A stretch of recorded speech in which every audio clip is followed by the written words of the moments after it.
UDA party held a National Steering Committee meeting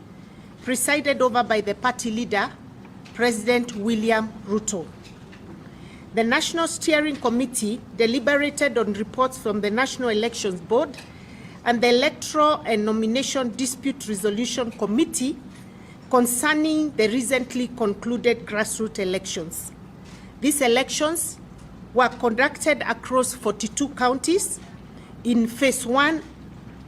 in phase 2 that happened in June 2025, and the recent one being phase 3 done in January 2026. Following the rulings of the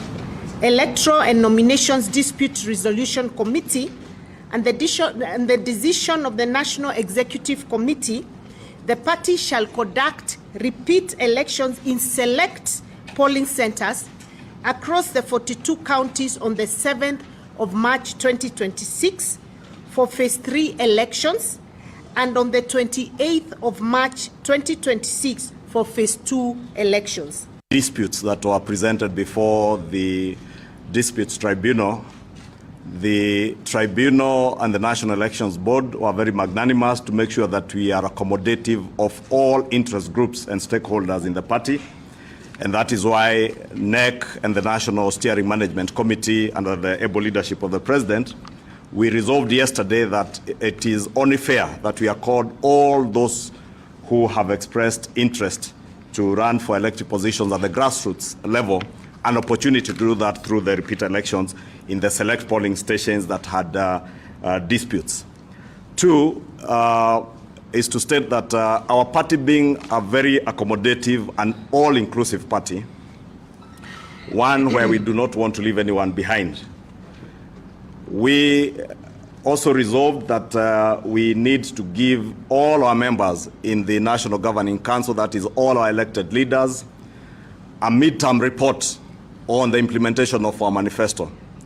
You will remember that we have stated before that under the able leadership of President Ruto and in our implementation of the plan, which was our manifesto, we did indicate that we would implement this plan, comma to full stop, paragraph by paragraph, and page to page. And those who have been very keen will see that all the government programs that we are rolling out, whether it is rollout of the infrastructure fund, all these are things that were in our manifesto. And therefore, we want to update our leaders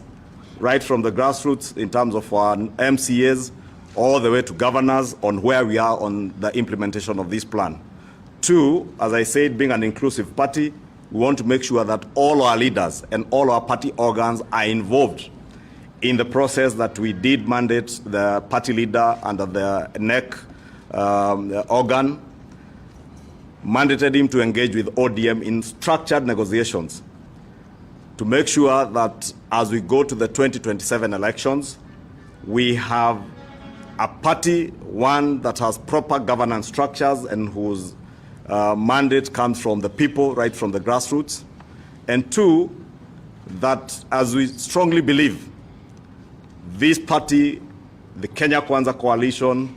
is a party that is forming government after next year's elections. But we have invited our colleagues in ODM under the broad-based government. We have had a very good working arrangement with them. We have listened to them as they engaged in their National Steering Committee meeting.